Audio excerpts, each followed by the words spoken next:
베풀고 나면 왜 섭섭한 마음이 생기는 걸까요?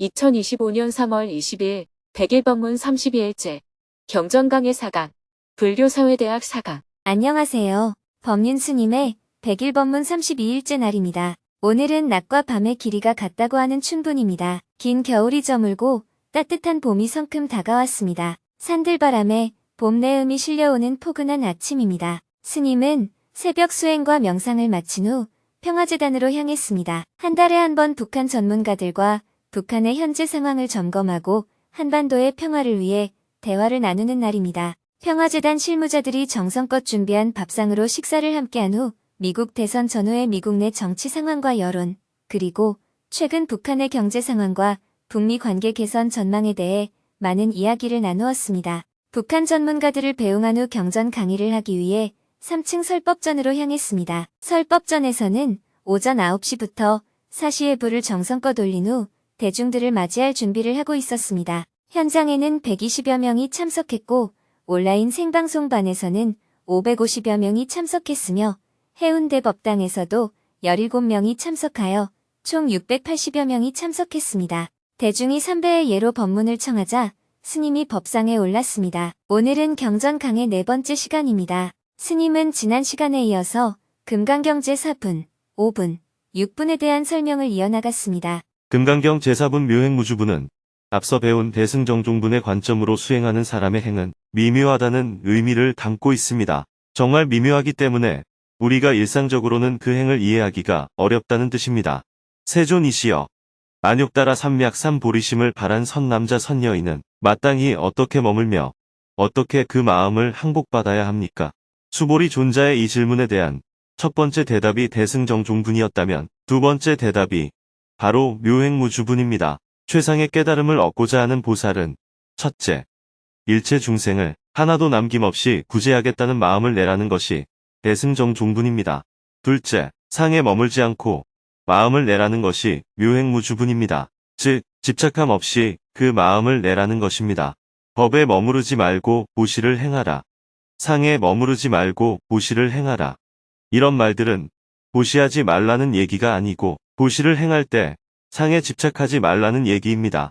그렇다면 보시라는 말이 갑자기 왜 나왔을까요? 그것은 제3분에서 중생을 구제하라는 얘기가 먼저 나왔기 때문입니다. 대승불교에서 보살의 수행법은 보시, 인욕, 지계, 정진, 선정, 지혜 이렇게 6가지가 있습니다. 이것을 육바라밀이라고 합니다. 이 중에서 보시는 타인에게 받으려 하지 말고 주는 마음을 내라는 수행법입니다. 대승정종분에서 설명했듯 나의 괴로움을 없애기 위해서는 타인에게 받으려 하지 말고 베풀라는 것입니다. 묘행무주분은 이렇게 보시를 행할 때 마음에 대한 설명입니다. 중생에게 베풀되 색과 소리와 향기와 맛과 감촉과 법에 머물지 말라는 것입니다. 쉽게 말하면 베풀 때는 기대하는 마음을 갖지 말라는 의미입니다. 기대하는 마음을 갖게 되면 다시 괴로움이 생기기 때문입니다. 베풀고 나면 왜 섭섭한 마음이 생기는 걸까요? 우리는 누군가에게 베풀 때 자기도 모르게 상을 짓기가 쉽습니다. 내가 너를 도왔다고 생각하는 것을 상을 짓는다 하고 표현한 겁니다. 상을 짓게 되면 상대에게 기대하는 마음이 생기게 됩니다. 그렇다면 왜 기대하는 마음 없이 보시해야 할까요? 금강경에 의하면 보살이 상에 머물지 않고 보시하면 그 복덕이 헤아릴 수 없이 크기 때문이다 라고 설명합니다. 이 부분에서 여러분이 좀 혼란스러울 수 있어요. 왜냐하면 보시를 할 때는 중생을 구제했다, 복을 지었다, 이런 상을 짓지 말라고 해놓고선 상을 짓지 않는 것이야말로 더 큰 복을 짓는 것이라고 말하기 때문입니다. 이게 도대체 복을 받는다는 것인지 안 받는다는 것인지 헷갈릴 겁니다. 금강경을 읽는 사람들이 이 부분에서 많이 오해를 합니다. 그러나 이것은 글자에 집착해서 금강경을 이해하려고 하기 때문에 생기는 일이에요. 여기서 핵심은 복이 더 크다는 것이 아니라 상에 집착하지 말고 보시하라는 것을 강조하는 것입니다. 상에 집착하지 말고 보시하라는 것이 핵심이에요. 그런데 이 말을 들은 중생은 돌려받을 기대를 하지 않고 보시하면 복을 더 많이 받는구나. 이렇게 생각하는 거예요. 복을 더 받을 수 있다는 말에 자꾸 집착합니다. 물론 보시할 때 겉으로 생색내는 것보다는 생색내지 않는 것이 더 낫긴 합니다. 그러나 여기에서 한 발 더 나아가 생색내지 않을 뿐만 아니라 마음속으로라도 기대하는 마음을 갖지 않고 보시하는 무주상보시를 행하면 더 낫다는 거예요. 사랑이 미움의 씨앗이 되는 이유. 누구나 다른 사람에게 보시를 할 때는 항상 기대하는 마음이 생깁니다. 아닌 것 같아도 마음을 들여다보면 그래도 내가 너를 도왔다. 이런 마음이 밑바닥에 있기 마련입니다. 그래서 상대가 고맙다고 말하든가 아니면 아는 척이라도 해주기를 바라게 돼요.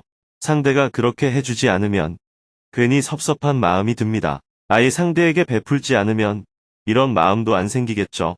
그런데 공연히 베풀어서 이런 마음이 일어나게 되는 거예요. 그래서 처음에는 상대를 사랑했지만 나중에는 미워하게 되는 겁니다. 사랑을 안 하면 미움도 안 일어나요. 내가 상대에게 아무것도 베풀지 않고 단지 바라기만 한다면 내 바람이 이루어질 가능성은 무척 낮습니다. 이 경우 바람대로 되지 않았을 때 마음에 큰 고통이 생깁니다. 반면 내가 무언가를 베풀면서 상대에게 바란다면 내 바람이 이루어질 가능성이 높아져요. 그러나 확률이 올라갈 뿐이지 이것도 100% 이루어지는 건 아닙니다. 그래서 이 경우에 괴로움의 씨앗은 아직 남아있는 거예요. 어쩌면 기대하는 마음이 크기 때문에 고통이 더 클 수도 있습니다. 여러분도 누군가를 좋아해서 도와주고 난 다음에 후회하는 경우가 많잖아요. 왜 그럴까요? 처음에는 좋은 마음을 내서 도왔지만 돕고 나서는 내가 이렇게 도왔으니 네가 이 정도는 해줘야지 하는 생각이 남아있기 때문입니다. 이렇게 마음에 찌꺼기가 남아있으면 이것이 다시 고통의 원인이 되는 겁니다. 이 찌꺼기까지 버려야 괴로움이 일어나지 않습니다. 여러분이 이해하기 쉽게 수학적으로 설명해 보겠습니다. 학교 다닐 때 경우의 수라고 배웠죠? 경우의 수란 1회의 시행에서 미래에 일어날 수 있는 경우의 가지수를 의미합니다. 내가 누군가를 도울 때 일어날 수 있는 경우의 수는 총 4가지예요. 먼저 상대를 도우면서 내가 가질 수 있는 마음이 2가지가 있습니다. 기대하는 마음을 갖고 도울 수도 있고 기대하지 않고 도울 수도 있어요. 이때 도움받는 사람의 입장에서는 고맙다고 인사할 수도 있고 그렇지 않을 수도 있어요. 내가 갖는 마음이 2가지이고 상대의 반응이 2가지입니다. 2 곱하기 1을 하면 경우의 수는 4가 나옵니다. 내가 상대에게 기대할 때는 기대한 대로 상대가 감사해하면 다행이지만 그렇지 않고 아무런 인사도 없으면 기분이 나빠요. 반면 내가 상대에게 아무런 기대를 안 할 때는 인사가 없어도 기분이 나쁘지 않고 예상치 못하게 감사하다고 인사하면 기뻐집니다.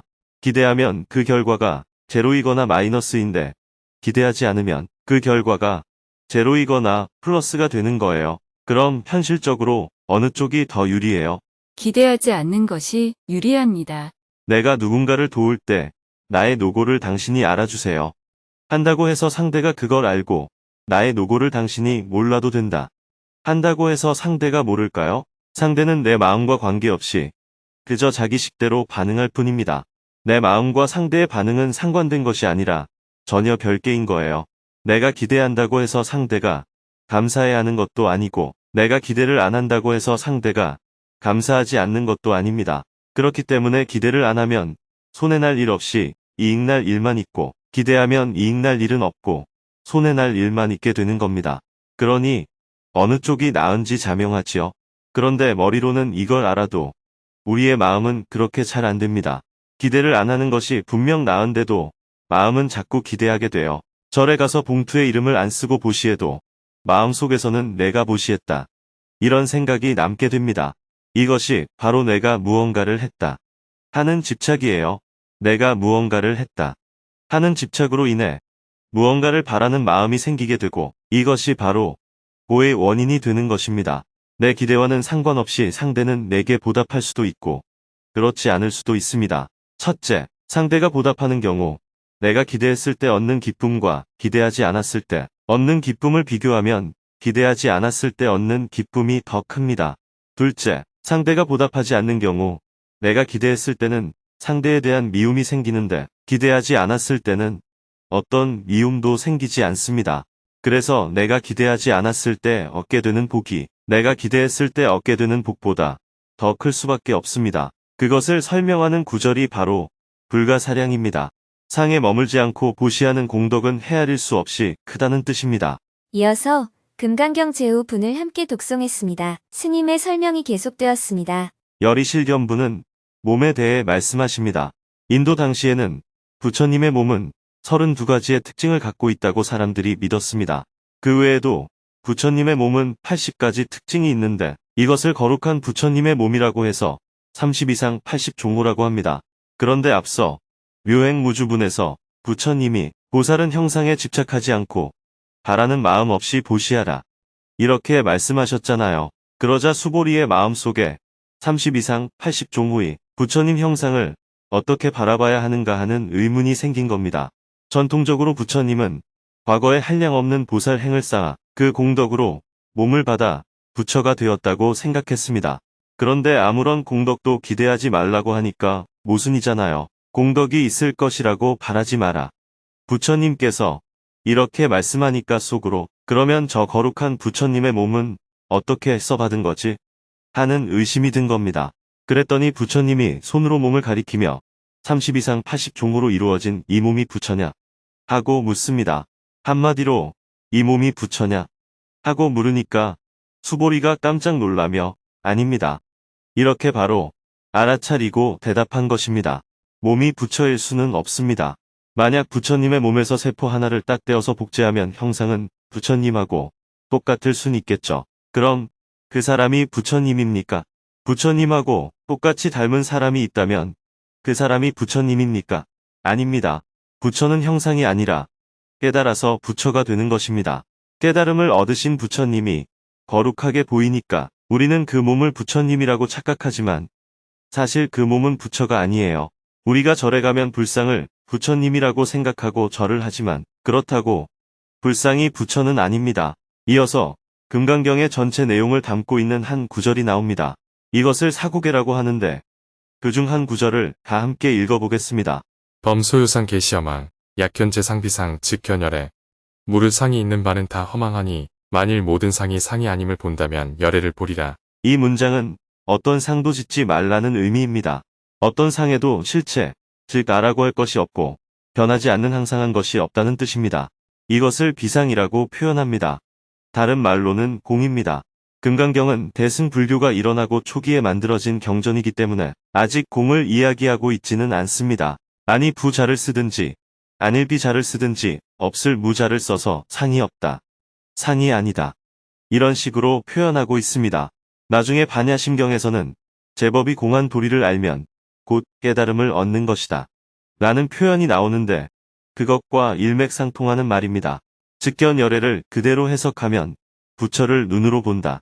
라고 할 수 있지만 부처를 본다는 말의 뜻은 깨달음에 이른다는 것입니다. 즉 어떤 상도 짓지 않을 때 깨달음에 이른다는 것이 핵심입니다. 마지막으로 제6분을 함께 독송하고 스님의 설명이 이어졌습니다. 정신이유분의 마지막 부분에서 부처님께서는 나의 가르침은 뗏목과 같다. 라는 비유를 들어 말씀하십니다. 뗏목은 강을 건널 때 필요합니다. 힘들게 뗏목을 구해서 강을 건너고 나면 뗏목이 그렇게 고마울 수가 없지요. 그래서 뗏목을 어깨에 메고 간다면 어떤가요? 이미 강을 건넜으면 더 이상 뗏목이 필요하지 않잖아요. 불필요한 뗏목을 못 버리고 어깨에 메고 가는 사람이 있다면 그는 어리석은 사람입니다. 그래서 비록 뗏목을 의지하여 강을 건넜다 하더라도 강을 건넜으면 뗏목을 두고 가야 합니다. 하물며 뗏목 아닌 것은 말할 것도 없겠지요. 그래서 부처님께서 법도 응당 버려야 하거늘 하물며 법 아닌 것이랴. 이렇게 말씀하신 것입니다. 다음 시간에는 금강경 제7분에 대한 설명을 이어나가기로 하고 강의를 마쳤습니다. 참가자들은 조별로 모여 마음 나누기를 하고 스님은 지하 1층 식당에서 대중과 함께 점심 식사를 했습니다. 오후에는 필리핀 JTS 사업을 오랫동안 함께 해오고 있는 활동가들이 한국에 들어왔다고 해서 대화를 나누는 시간을 가졌습니다. 해가 저물고 저녁 7시 30분에는 정토사회문화회관 지하 대강당에서 불교사회대학 4강 강의를 했습니다. 오늘은 네 번째 시간으로 우주와 물질의 근원을 주제로 불교의 우주관에 대해 배우는 시간입니다. 지하 대강당에는 불교사회대학 입학생 200여 명이 자리하고 온라인 생방송반에는 1900여 명이 참석했습니다. 강의를 시작하기 전에 입학생들을 대상으로 사전 질문을 하고 답변을 받았는데요. 그 결과를 영상으로 함께 본 후 강의를 시작했습니다. 스님은 물질의 근원과 우주의 시원을 알아야 하는 이유를 설명하면서 강의를 시작했습니다. 인간이라는 존재는 물질을 바탕으로 하고 있고 그 위에서 생명 현상을 유지하고 있고 그 위에 정신작용이 있습니다. 이렇게 우리는 인간 존재에 대해 객관적인 시각을 가질 필요가 있습니다. 우리가 존재에 대해 이렇게 인식하게 되면 자연스럽게 그런 물질이란 무엇인가 하는 궁금증이 생깁니다. 이 말은 결국 물질의 근원이 무엇이냐는 겁니다. 물질을 계속 쪼개어 나가다 보면 결국 근본 알맹이가 있을 것 아니냐는 거죠. 물질의 근원이 무엇이냐 하는 겁니다. 또 다른 측면에서는 우리가 살고 있는 이 우주에 대해 궁금증이 생깁니다. 이 우주는 처음부터 존재한 것이 아니라 어떤 원인으로 형성되었음을 뒷받침하는 많은 과학 이론이 있습니다. 지금 이 순간에도 우주는 끊임없이 변해가고 있습니다. 이렇게 세상에 대해 인식하게 되면 그럼 우주는 처음에 어떻게 시작되었는가 하는 의문이 생깁니다. 물질의 근원이 무엇인가와 우주가 어떻게 시작되었는가 하는 두 가지 의문은 별개인 것 같지만 사실 현대 과학에서 보면 거의 유사한 질문입니다. 이렇게 물질의 근원과 우주의 시작이라는 주제에 대해 근본적인 이해가 되어 있을 때 우리의 사유가 균형이 잡힙니다. 우리가 사는 세계를 바르게 인식하고 난 뒤에 이 땅에서 내가 무슨 직업을 갖든 어떤 종교를 믿든 어떤 신념을 가지든 해야 한다는 말입니다. 이런 과정 없이 공부든 일이든 한 가지에 치중하다 보면 전체를 보는 눈이 없어서 좁은 시각에 매몰되기 쉽습니다. 즉, 한쪽으로 치우치기 쉽습니다. 그래서 학문을 연구하는 사람이 아니더라도 물질의 근원과 우주의 시원, 생명의 근원과 시원, 정신작용의 근원과 시원에 대해서는 누구라도 기본적인 이해가 필요한 것입니다. 이어서 스님은 불교의 여러 경전 속에서 우주와 물질을 언급하고 있는 부분을 설명했습니다. 구산팔회, 사주, 육도윤회, 사왕천, 33천, 욕계, 색계, 무색계 등 불교에서 하나의 세계를 어떻게 바라보았는지 자세하게 이야기해 주었습니다. 여러 경전을 읽어보면 불교의 우주관은 첫째, 다른 종교에 비해 그 규모가 굉장히 큽니다. 둘째, 우주를 정체되어 있는 것으로 보지 않고 변화하는 것으로 봅니다. 불교에서는 하나의 세계가 1000개 모인 것을 소천세계라고 했습니다. 소천세계가 1000개 모인 것을 중천세계라고 했고 중천세계가 1000개 모인 것을 대천세계라고 했습니다. 이것을 한마디로 삼천대천세계라고도 부릅니다. 이런 삼천대천세계가 겐지스강에 모래알 수만큼 많다고 생각한 게 불교의 우주관이에요. 우주에 이쪽 저쪽 세계마다 수많은 중생이 살고 있고 그 세계마다 부처가 출현해서 교화하고 있다는 것입니다. 그 말은 부처님이 헤아릴 수 없이 많이 계시다는 것을 뜻하죠. 그러면 각각의 세계마다 생활상이 비슷할까요? 아닙니다. 지옥처럼 굉장히 어렵게 사는 곳이 있는가 하면 극락처럼 살기 좋은 곳이 있고 또 사바세계처럼 나쁜 곳과 좋은 곳이 공존하는 곳도 있다고 했어요. 이렇게 여러 모양의 세계가 수도 없이 많다고 본 것입니다.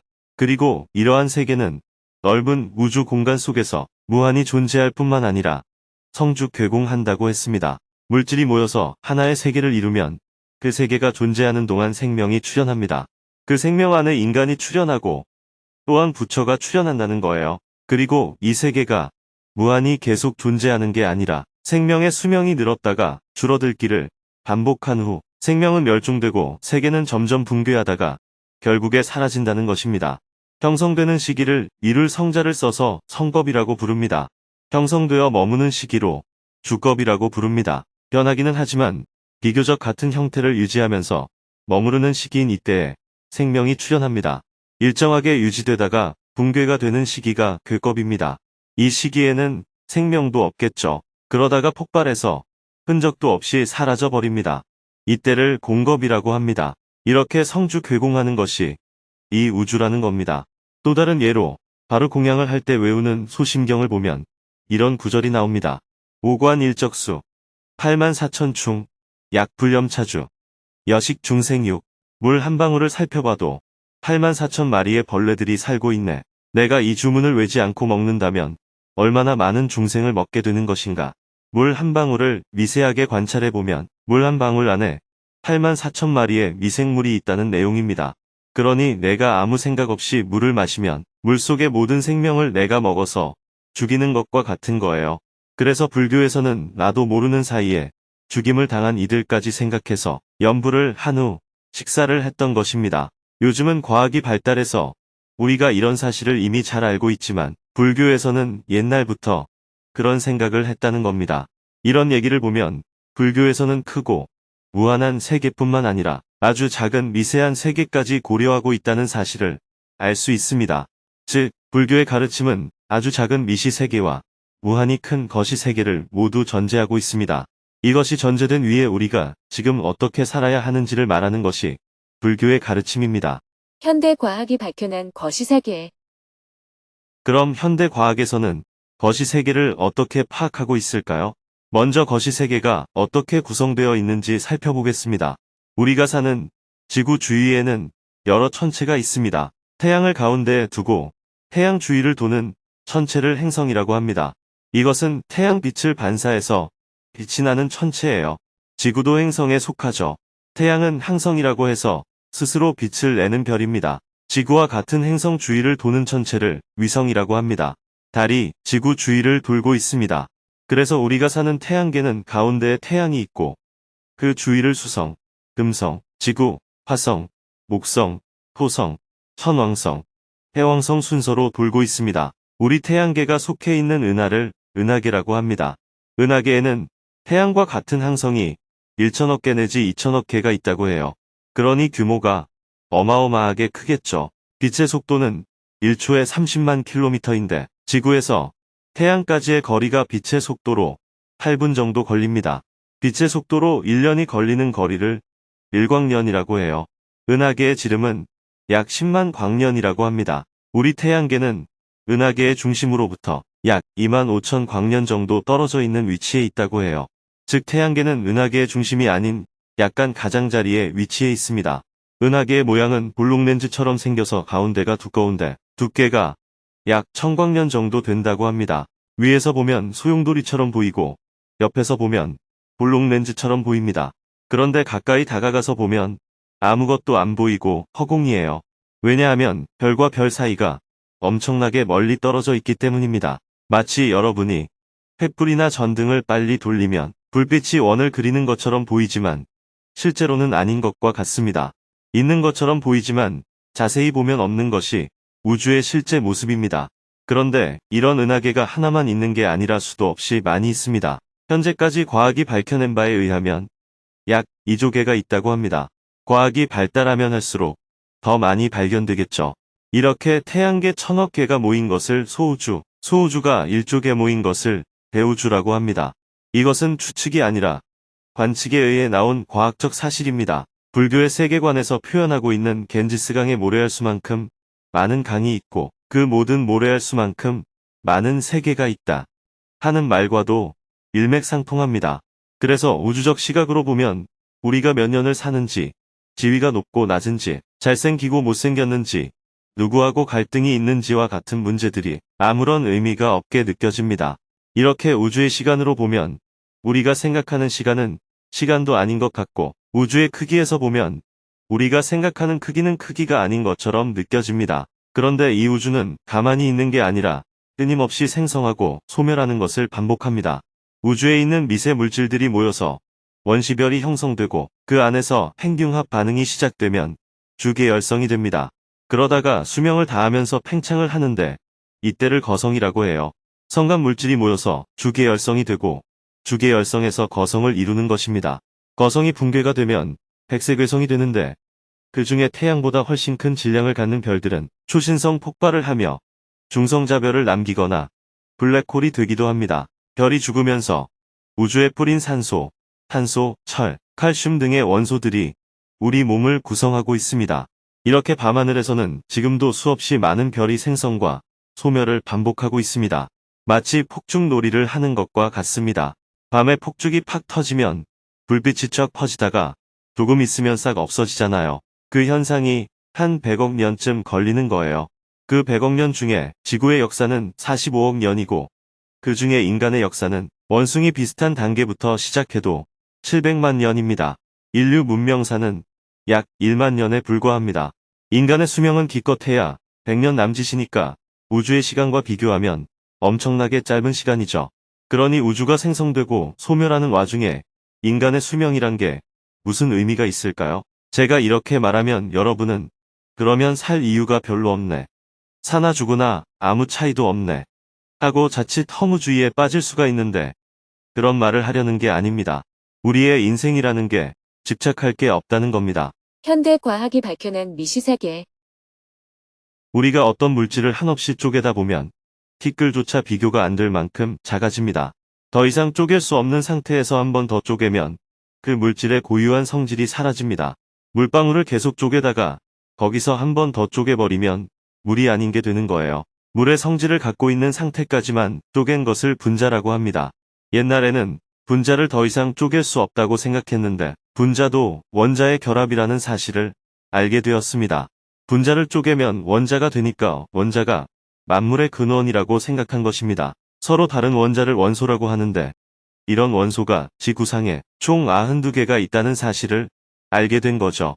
물론 인공적으로 더 만들 수도 있죠. 원자의 크기는 약 10의 마이너스 10승미터, 즉 1억 분의 1미터입니다. 원자는 더 이상 쪼갤 수 없는 상태라고 주장한 것이 볼턴의 원자설이에요. 이렇게 더 이상 쪼갤 수 없다는 전제하에서 질량 불변의 법칙, 배수 비례의 법칙, 일정 성분비 법칙 등 여러 화학 법칙들이 성립하는 것입니다.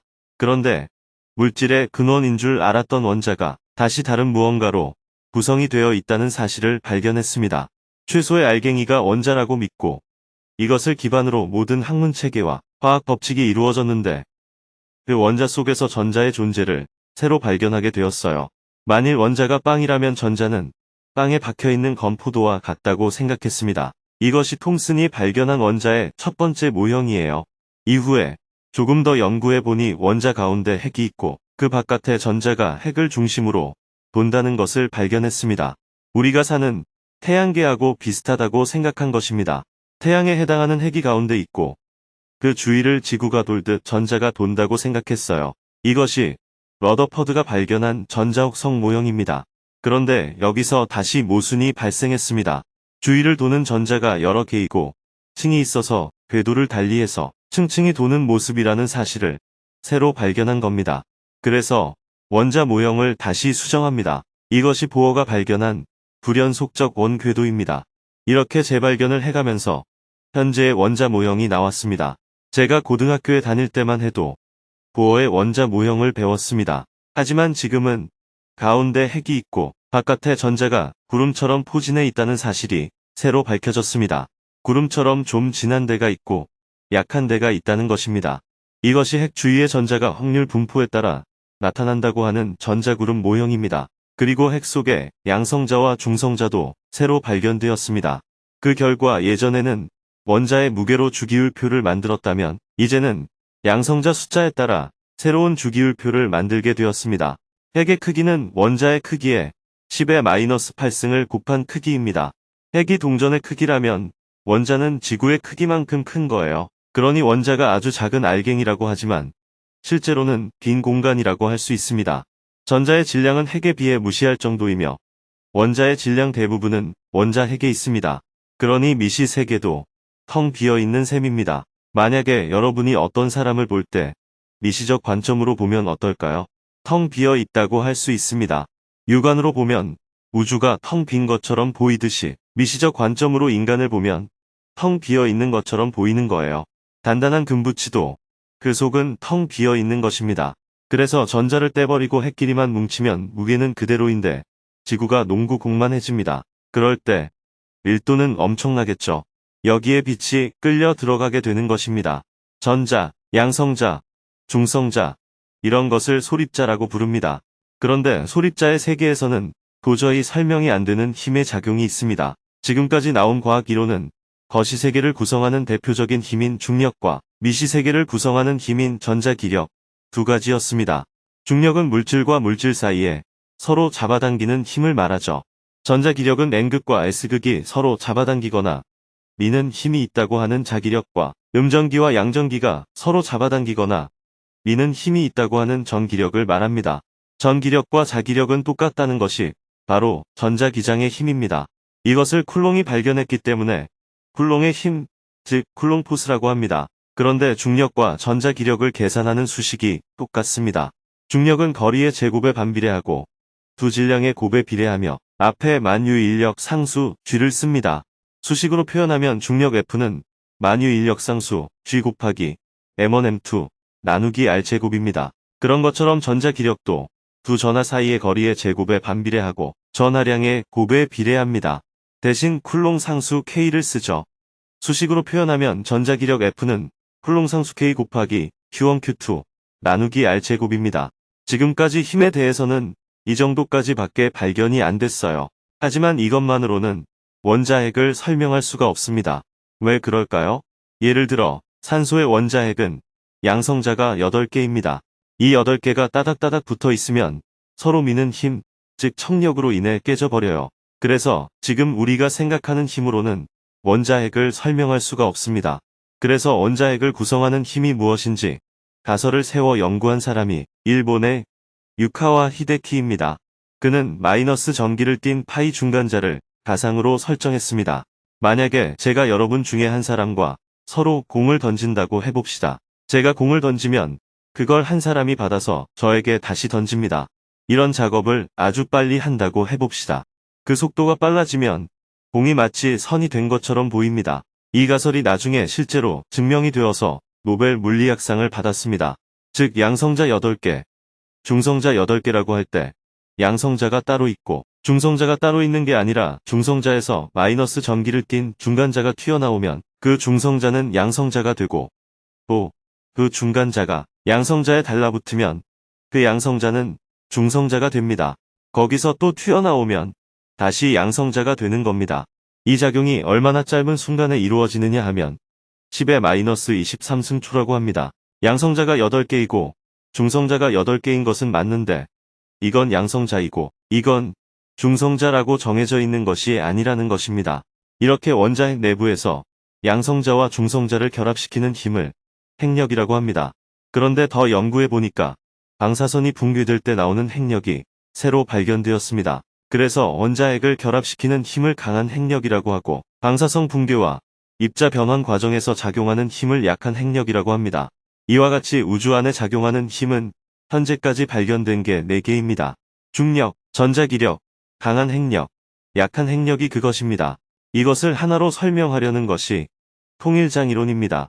현재까지의 연구로는 약한 핵력이 전자기력과 그 원리를 같이 한다는 것까지는 밝혀졌다고 합니다.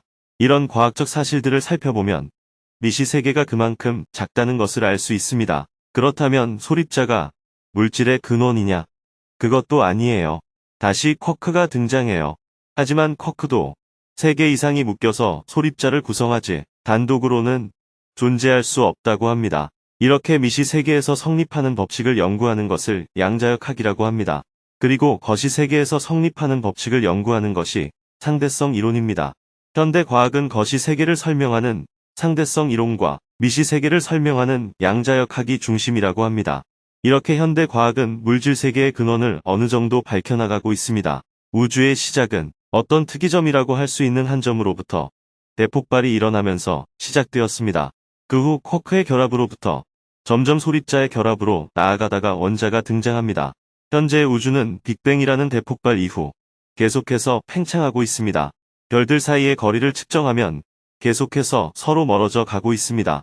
예를 들어 여기 한 점이 있고 여기 다른 한 점이 있다고 합시다. 만약 우주의 크기가 같다면 한 점이 다른 한 점을 향해 이동하면 그 거리가 점점 가까워져야 하잖아요. 그런데 둘 사이의 거리가 점점 더 멀어진다는 사실을 발견한 겁니다. 만약 고무풍선에 점을 여러 개 찍어서 바람을 불면 각각의 점이 점점 멀어지는 것과 같은 겁니다. 그런 우주 속에 지금 내가 존재하고 있는 것입니다. 물질의 시작도 마찬가지입니다. 아예 없다고 할 수 있는 것에서부터 점점 복잡한 단계의 결합으로 물질이 형성되어 나갔습니다.